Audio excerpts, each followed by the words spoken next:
You know Caterham, right? The British company that makes lightweight, no-frills, petrol-powered sports cars? Well, this incredible machine is the Project V, and it's about to change the way that you think about Caterham completely.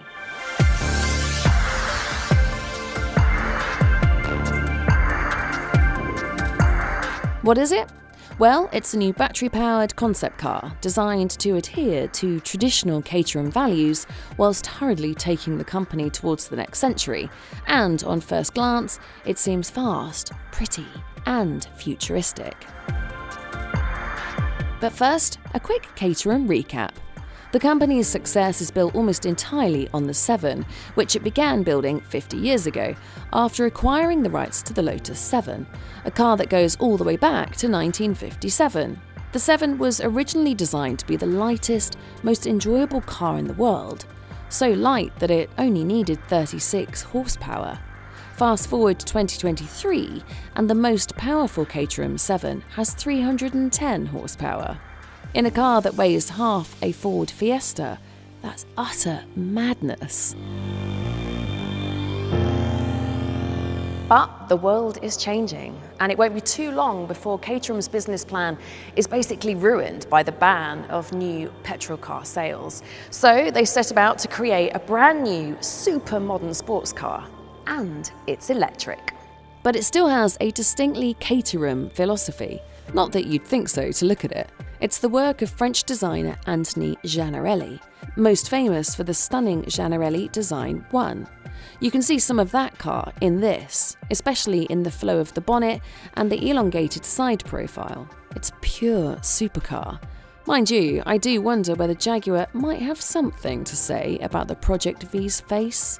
CX-75, anyone? The details are amazing though. This is a stunning looking car and it just oozes sensuality. It's really wide. I particularly love the flared wheel arches and how the front headlamps just are seamlessly incorporated within them. This Caterham lighting is a really nice touch. And it is so slammed, you can barely get your fingers between these massive wheels and the bodywork. It's a remarkable multi-layered design that mixes swoopy vintage looks with aerodynamic functionality, like these splits in the front and rear arches, designed to guide the air over the wheels. The chassis is aluminium and the bodywork is carbon fibre composite for strength and, of course, low weight. But this isn't just a design study. Yes, the Project V is a concept car, but it's been developed very much with production in mind. For example, the bonnet doesn't open. There's no frunk, because both the suspension and the steering column would have had to have been designed around it, which would have impacted on the driving experience. It also means that there's no hinges or latches, which are both very expensive and surprisingly time-consuming to develop. But what does need latches and hinges are, of course, the doors. Not much of a car without them. But instead of Caterham developing them, they took them from the Audi TT. They took the seats from Maserati.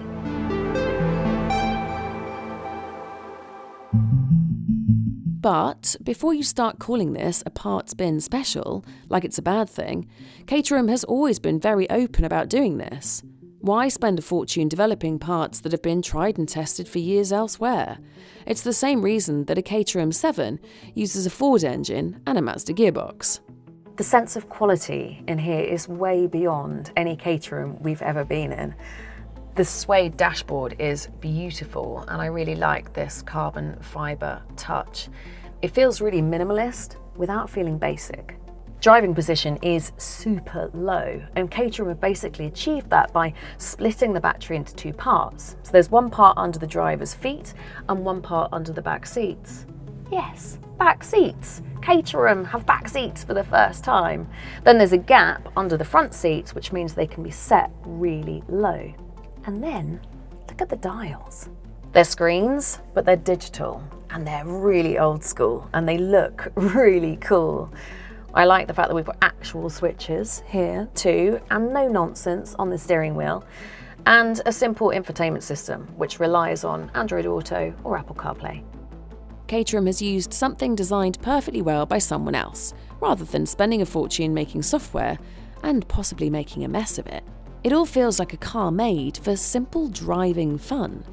So far, so Caterham. But unlike a Caterham 7, you'll be able to drive this car every day. You won't have to pull over to attach your cloth roof when it starts to drizzle. It even has climate control, and power steering, and electrically adjustable suspension with a normal mode that probably won't bruise your tailbone. It's all sounding almost luxurious. So, rear seats, or seat, in fact. Yeah, there's loads of room. If I was a bag rather than an actual human being. So, what's actually powering it, and, big question, what does it weigh? Well, it has a 268 horsepower motor on the rear axle, so it's rear-wheel drive, and Caterham says it's good for a 4.5 second sprint to 62 miles an hour. The battery is 55 kilowatt hours, meaning a 249 mile range, and it will charge at up to 150 kilowatts, meaning you'll get 80% into the battery in about half an hour at a rapid charging station. The 3 driving modes alter the power and the suspension settings, including a sprint mode that focuses entirely on giving you the most involved driving experience possible, rather than conserving battery power.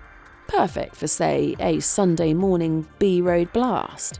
Exactly the sort of thing that Caterham drivers love to do. And the weight? 1,190 kilos. That is a featherweight electric car. I mean, it's a featherweight any sort of car, actually. It's 150 kilos lighter than the Porsche Cayman and 200 kilos lighter than the Abarth 500e. That is impressive stuff. That weight is for the version with only the one seat in the back. The extra one is optional, but it won't add that much lard. Either way, Caterham is trying to keep the price below £80,000 when it arrives in late 2025. I mean, that's not cheap, obviously. But for a zero-emissions car that looks as good as this, that you could feasibly drive every day and probably have one of the most engaging driving experiences ever, all sounds pretty promising, and I cannot wait to get behind the wheel.